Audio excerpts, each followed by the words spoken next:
তো হঠাৎ করে সুস্মিতার ভাইয়ের বিয়ে হয়ে গেছে, তোমরা সবাই জানো।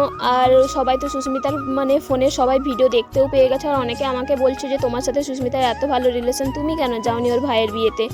তো হ্যালো ফ্রেন্ডস, আমি সুমতি আবারও চলে এলাম তোমাদের সামনে ছোট্ট একটা মিনি ব্লগ নিয়ে। তোমরা সবাই কেমন আছো বলো তো।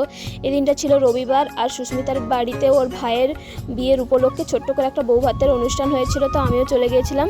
তো আমাকে বিকেল থেকে ফোন করে করে পাগল করে দিচ্ছি যে দিদি তুমি কখন আসবে কখন আসবে। তো আমার বাড়িতে এত কাজকর্ম ছিল, কারণ ধান বিলে ছিল, তাই জন্য এনে তারপর গুছিয়ে টুছিয়ে যেতে যেতে সেই 9:30 হয়ে গেছে। আর ও তো খুব রেগে গেছে। তারপর এসে দেখি না ও সাজাচ্ছে ওর ভাইয়ের বউকে। তারপর ফটোশ্যুট করে আমার ছেলের এত খিদা পেয়েছে যে ওকে আগে খেতে বসিয়ে দিয়েছি।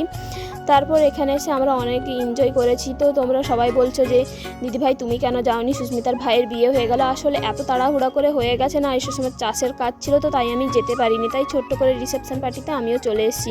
তো দেখো এই গিফটটা আমি ওর ভাইয়ের বউকে দিলাম, কিন্তু এটার ভিতরে কী আছে আমি না নিজেও জানি না, কারণ এটা আমার বর কিনে এনেছে। আর তাই জন্য ও যখন গিফটের আনবক্সিং ভিডিও বানাবে তখন আমি দেখে নেবো ওটার ভিতরে কী আছে। তারপর এখানে দেখো এর ভাই বোনের একটু রাগারাগি কী করবে, ভাইও ছোট ও ছোট, তাই জন্য কারোর কথা কারোর গায়ে সহ্য হয় না, একটু রাগারাগি হয়ে যায় সব সময়, ওদের মধ্যে এটা চলতেই থাকে। তারপর দেখো কান্নাকাটির পর ওর ভাই যেই ওকে ডেকেছে, তারপরে সেখানে নাচানাচি শুরু হয়ে গেছে। আসলে ও না সবসময় হাসি খুশি থাকে, আর ও যেখানে থাকবে সেখানটাকে পুরো মাতিয়ে রাখবে। তো তোমরা সবাই দেখতেই পাচ্ছ। তো ওকে সবাই যদি মানিয়ে নিয়ে চলতে পারে, ও সবাইকে সবসময় পুরো মাতিয়ে রাখবে। তারপর লাস্টে আমরা খাওয়া দাওয়া করেছিলাম, সকালবেলা বাড়ি এসেছি। তো চলো এখানেই শেষ করছি।